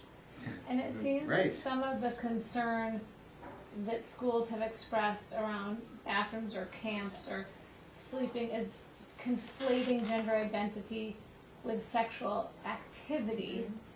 And so and maybe I'm missing something in the level of prejudice, but that what they need mention, or what we can help with mentioning, is this is about, like you said, gender identity. This is not about sexual activity. And so we're hoping there isn't sexual activity in the bathroom or there in shouldn't the fourth grade there should camp. There shouldn't be. Boys are right, exactly, right. And most rooming arrangements actually are based at the middle school and high school level, at least, on the assumption of heterosexuality. Well, right, right? Of course, right. So, but does that help in a school situation? Because, and we've been talking about a situation we've been dealing with, at our school as well. Does it help to just bring up that conflated problem? Have you seen that schools can then better sort it out when they realize they're conflating two of those? I think that's very important. It's like, no, we don't allow any sexual activity or inappropriate exposure that takes place in bathrooms, locker rooms, or on field trips. We will take seriously across the board. I mean, for me personally, I think we really want to get down to the base of the issue. People are afraid of male-bodied people in predominantly spaces with female-bodied people. So it's really what it is. People are afraid of the penis in the girls' bathroom. Right. That's what it is, because no one, from what I've seen in schools, no one's really concerned about the female-bodied person going to predominantly male space. That's interesting. It's like there's such a hypocrisy within it, because it's really, that's been what I've seen, especially when we're talking about it like in society. So society comes into the schools. Is the issues that we're seeing is what is everyone saying is the issue around the public accommodations bill and trans people getting freely use whatever bathroom with the bathroom consistent with their gender identity is, well, men are going to dress up as women and go into the girls' bathroom. That's the issue around it. That's what people are, whether they say it or not, it can also be, and I think that's what's at the core of this.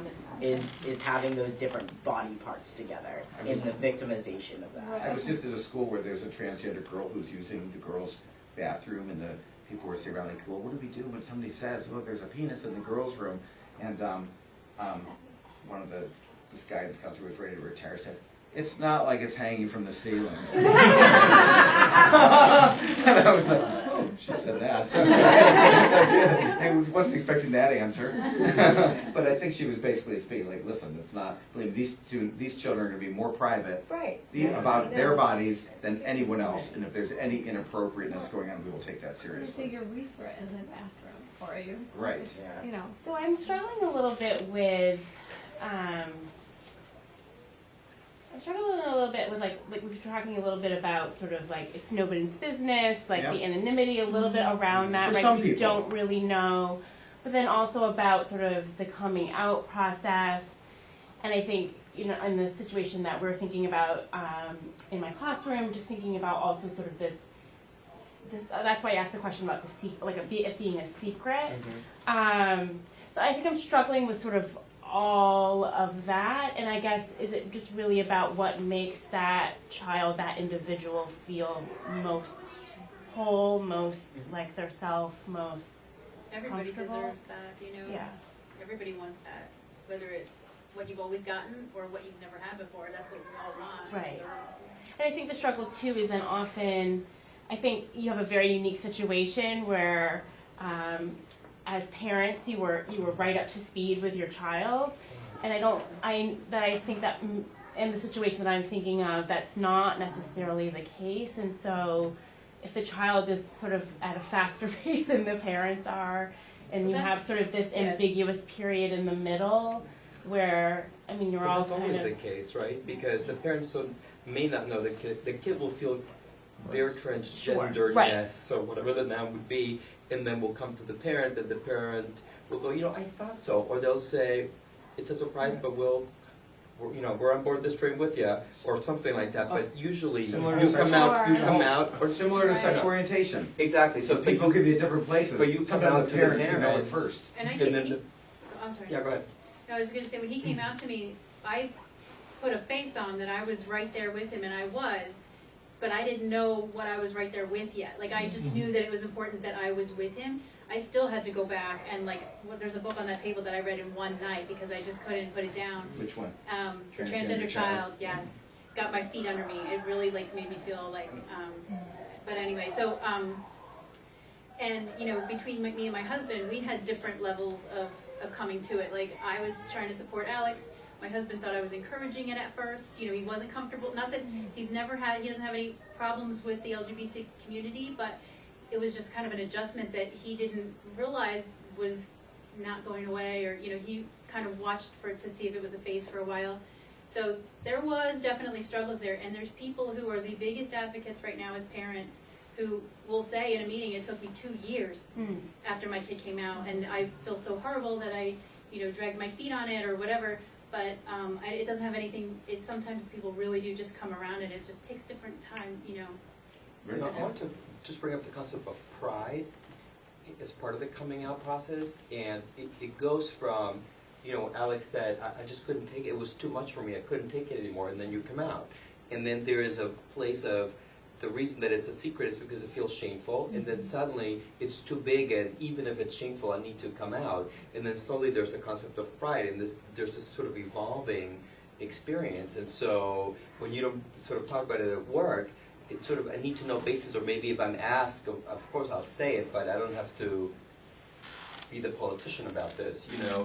And I think that evolution is at some point, maybe you'll feel like you just want to say it because maybe there's another parent of a transgender kid that it would be a lifesaver for somebody to know you. But when we're not there yet, you know. And, you know, my kids out at me constantly when they were 2 and 3 going to the supermarket. You know, I got 2 dads, and, you know, it's my dad. You know, and I think that there is, that's the pride that, you know, in this case, with that example, the kids are really proud of their family, or we are really proud of our kids or of our family. But I think the pride is sort of this continuum, you know, that it's not just acceptance, it's not just we want the best for our kid, we're going to support our kid in any possible way that we can. We love her, we're so proud of our kid, to I'm just bubbling over because this is so important to me, you know, and there's sort of a continuum. I just want to remind you that again, and also, but like coming out and feeling like you can come out is also a privilege. Is that you know that you can come out and you can find support in some way. Because coming out again very much is about safety. A student, that's why like the insistent, persistent, consistent thing is such a huge issue. Really, when we're talking about people, one, because it definitely does not incorporate gender fluid and gender queer people who aren't going to be insistent, consistent, and persistent. And it also doesn't account for safety. It doesn't account for a student may, say that they are, that, maybe at school is like kind of dabbling with the idea that they're trans, and at home, they're getting, their parent is their parent is yelling at them every day if they even look feminine or if they look masculine. So you're not always gonna see that with people, because there are some people who maybe there are some people I know where they say, well, I can only be trans here because everywhere else I'm not safe. It's not safe for me. Or it's other people who are trans, like myself, who's like, and I'm only gonna be trans in certain spaces because I know that if I come out, I can be putting myself in a position where I'm now unsafe. So like there's that part of it as well. And there's also, not every transgender or genderqueer person wants to be an advocate. They just want to transition and go on with their lives, and that's okay. We can't make them, be out there. I mean, that's just not for everybody. I mean, in my husband's situation, he doesn't go to work and announce it, obviously. It's just not pertinent. I don't think I've ever met almost hardly anyone from your office ever. It's very, but we did go to a beach weekend, beach day with one of your supervisors or something, or coworkers, and we, came out because one year Alex was a girl, and the next year, so we explained it, and and that could have totally set off a chain reaction. You weren't worried about that. It's just that he just doesn't go. So he's like, it's like, it didn't, yeah, so, but I mean, I'm just saying, like, there's different levels of, you can be proud, but also not feel like it's something that you share. Can I just say, I'm sorry, but we have run over our child's care 25 minutes. Ooh. I feel okay with 5 minutes more, but if we go farther Great. than 8:30, that'd be really bad. Cool. So could we just We finish? can wrap up now. This will be good. So parental support is very important, right? And we see it right here, that the role of parental support in contributing to a child's well-being. The Family Acceptance Project is a great website that speaks to it. Rick is talking about like kind of the move toward celebratory parents really here. And one of the things that I can't tell you the number of young people who said, I'm fine, can you talk to my parents? Right? So one of your roles often is, just like around a number of issues, is helping parents to know what it really means to support their child, right? A parent supporting a child's sexual orientation or gender identity and expression, that child, the research shows, is less likely to be bullied at school, right? Sometimes parents think, listen, I'm trying to do this for my child because it's what's best for them. They don't recognize that it's creating exactly the opposite effect of what they were hoping for, right? So this is where I think that it's important to recognize your role, that even if you help a parent to move around just a little bit, to be a little bit more accepting, the benefits are enormous, right? They don't have to go from A to Z for that to happen. I'm just going to put up one other slide that just has resources that are available, because it has some websites that you might just want to look at for more information. And that is this, especially welcomingschools.org and genderspectrum.org. These are some books that are over there. We're also going to pass around just some evaluations that we're going to be able to share with the school about what people got from this session and what their questions still are. And we have extra pens if people want any as well. If you wouldn't mind just like taking that and pass around. And I'm happy to stay a little bit and wait and lock up. So if you don't have to, like people who have to leave should really go. And people with kids in childcare, I'm sorry, but you have to get them. I do love kids in childcare. So let's, if people are able to fill that out, we'd really appreciate that. I want to give one last thank you to the panel here and a round of acknowledgement. And I just want, for the people who actually don't have children and can hang out here for a moment, I want you to just see this one other mom that we shared with the staff, and I think it's worthwhile. She has a transgender son, and I just want you to have a sense of her. Luke has always been what everybody else thought was a tomboy. From the time he was born, he played with boys' toys, trains, trucks, was into sports. But the defining moments were probably in preschool when he started school and wanted to wear clothes like his friends. Like, why can't I wear a shirt like his shirt? Or why can't I have those sneakers? And pretty soon we were shopping in the boys' department exclusively. Would never, ever wear a girl's bathing suit. Always wanted to wear a boy's bathing suit at the beach. And the real moment for everybody in the family was the first communion, when he absolutely refused to wear that dress. Came to me a week before sobbing and said, please, please, just whatever you do, don't make me wear that dress in front of everybody. So I went out and I bought him a suit, and he was so happy when I came home. Just his smile lit up the room. He tried it on for the whole week at a time, wanted his picture taken, and was so proud that day, so proud to go into the church wearing a suit. I know who I can tell and who I can't tell. I mean, I talk to people all day long, so I know there are going to be certain people that aren't going to be accepting of this, and I'm prepared to defend her, and I'm prepared to lose friends, and I'm sure we will, but the people that I've told have been really supportive. Notice the different use of pronouns. And what do you say to people? I just say my child is transgender, and she identifies as a boy, so we're going to start calling her a boy now, and we're going to change pronouns because this is what he wants, and we want him to be happy. And what do people say? Some people say, well, how do you know? It's too young. You don't know now. There's no way. She could change her mind. What if it's just a phase and you do all this and then she says, well, now I want to be Skylar again. But I say to them, you know, first of all, I lived with this child. I've lived with this for 9 years. I'm his mother, and I know. And a lot of times when I tell people, they feel sorry for me, and they'll actually apologize. They'll say, I'm so sorry you're going through all this. You have so much on your plate. And I just say, don't feel sorry for me. I am so happy that God gave him to me. That's always my response. And I am, because I know there are a lot of people who wouldn't be okay with this and would try to change and say, you know, that's not how you feel, that's not how it is. And I've always let him be who he was. Laura, you had your hand up. Did you have a pressing question or comment? No, it's okay. Do you know what you wanted to say? No? You're okay? Now we want to know. It's great to see you again. So Ed, thanks for having this, and we're happy to hang out a little bit too. Anything on this table is for reference back here. Anything there's more than one of you, you're welcome to. There's Safe Zone stickers. There's some handouts. I have my card, so anything you want to take, please feel free, and continue the conversation. You're making a difference, and it's a great place to be. Thank you. Thank you. Thank you, Dave. All right. Hey, Jeff, I have a, Ed? Really? In that, this is interesting. So when I first got here years ago, this guy, the secretary, this guy, and he was, before I came here, I was open-minded, but I was like, great. What on your radar screen? I mean, I live in Seattle, so there's a liberal place. Thank you very much. I know we were. And somehow I missed the meeting with him, or he has left. I can't remember what it was, something, but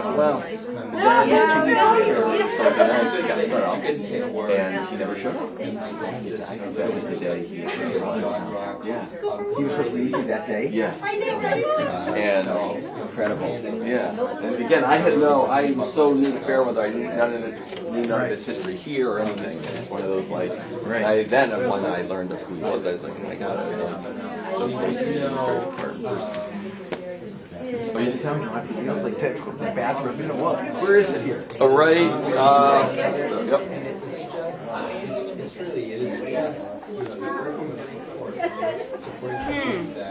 Growing hungry, growing. My question for us around the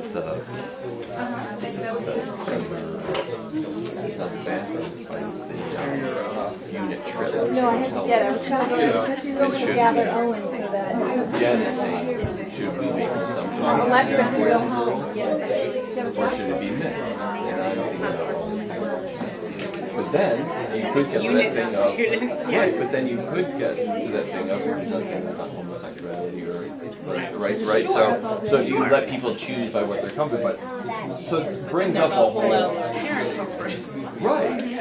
See, I actually think the whole like mixed gender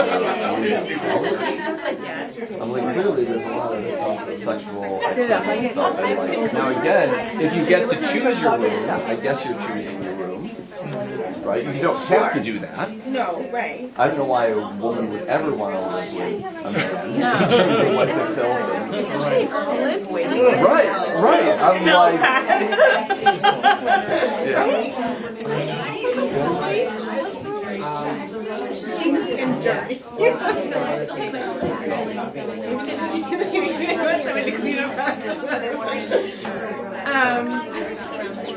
Yes, that is just the law. Conversation. That's the conversation. The law is the conversation. Stickers on that. Yeah. And then I mean the lens of like prom. do you really talk about it and bring all these spotlights to this, or it seems like it was very organic?